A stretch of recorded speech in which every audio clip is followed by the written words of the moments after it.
It's Monday, the 11th of September, 2023. Welcome to the Fast 5 Business News by Fear and Greed, where we give you the top 5 business stories you need to know in just 5 minutes. I'm Michael Thompson, and good morning, Jennifer Duke. Good morning. Now, Jen, 5 stories in 5 minutes, and they're 5 big stories today, so we better get going. Story number 1, Prime Minister Anthony Albanese has joined with a raft of other G20 leaders in a declaration that criticises the economic and humanitarian consequences of the invasion of Ukraine, but it still includes a carve-out for Russia and its supporters. The declaration reaffirms that the G20 is the premier forum for international economic cooperation, but it recognises that it's not the place to be resolving geopolitical and security issues. So instead, it's acknowledging the consequences these issues have on the global economy. So human suffering's listed on there as a major negative of the war, but economically speaking, it notes impacts on global food and energy security, supply chains, macro-financial stability, inflation, and growth. And it calls on Russia to allow grain and fertiliser to be exported. The G20 is always a massive, massive event, and you're the economics correspondent for Capital Brief in your day job. What else was discussed? What other kind of substantial issues was Prime Minister Anthony Albanese kind of weighing in on? So the other huge issue that Albanese was focused on, and it continues to be the cause of disagreement among some G20 nations, was clearly climate change. So he said that the world has endured another year of extreme weather impacts, the climate's already been changing, and there must be a net zero future. And he emphasised the role that Australia plays as an exporter of critical minerals, which are used for renewable technologies. That declaration that was signed by the G20 leaders aims to encourage efforts to triple renewable energy capacity globally, but it hasn't got a shared deadline to phase out fossil fuels.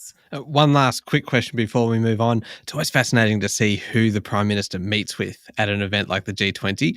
Who was he talking to? Yeah, Albanese also met with French President Emmanuel Macron and with the European Union Commissioner over the weekend, and they were discussing free trade negotiations. So we're hoping that we're going to see an Australia-EU free trade agreement done and dusted as soon as possible, and it might actually be before the end of this year. All right, moving on to story number 2 now. And one of our big 4 banks, National Australia Bank, is suing US-based budgeting service You Need a Budget. The thing about this, Jen, is it's all about the acronyms, isn't it?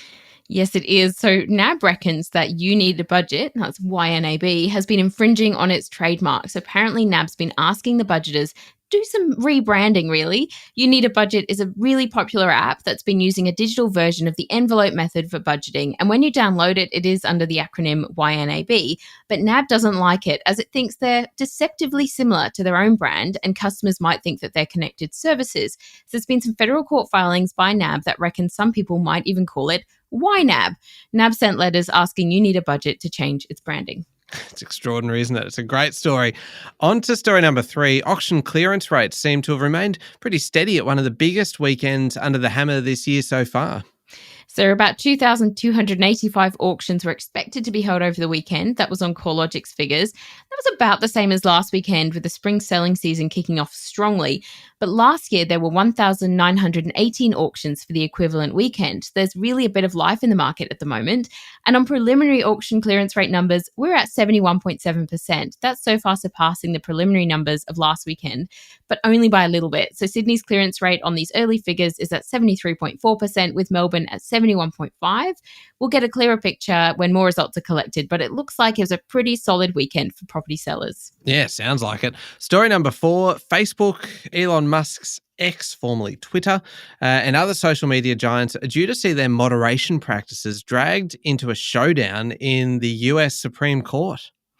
Yeah, so a US federal court has found that the Biden administration, the FBI, and other agencies were unconstitutional in their efforts to have posts stripped off of major digital platforms. And these were things related to the COVID-19 pandemic, the 2020 election result, and other hot-button issues like the Hunter Biden laptop scandal.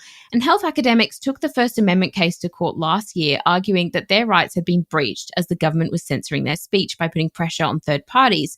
So in this case, that's the social media giants. The court said that this was a rare and coordinated campaign from federal officials that had likely suppressed millions of protected free speech posts from US citizens by coercing the services, and that's by sending them urgent and uncompromising demands for moderation of content. And it issued an injunction to stop interference. It's likely the government will appeal this judgment, though. All right. Now, we love talking about big deals here, Jen. And story number 5 is one of those. The $50 billion listing of British semiconductor and software design company ARM is more than 5 times oversubscribed. That is huge.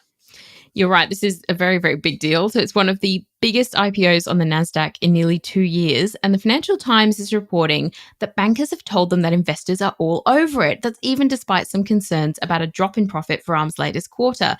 So the business is affected by a smartphone industry slowdown and the weakness that we're seeing in China.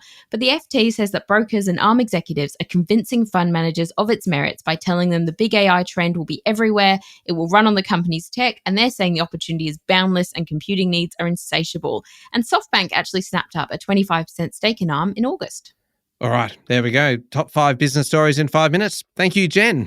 Thanks so much, Michael. It is Monday, the 11th of September, 2023.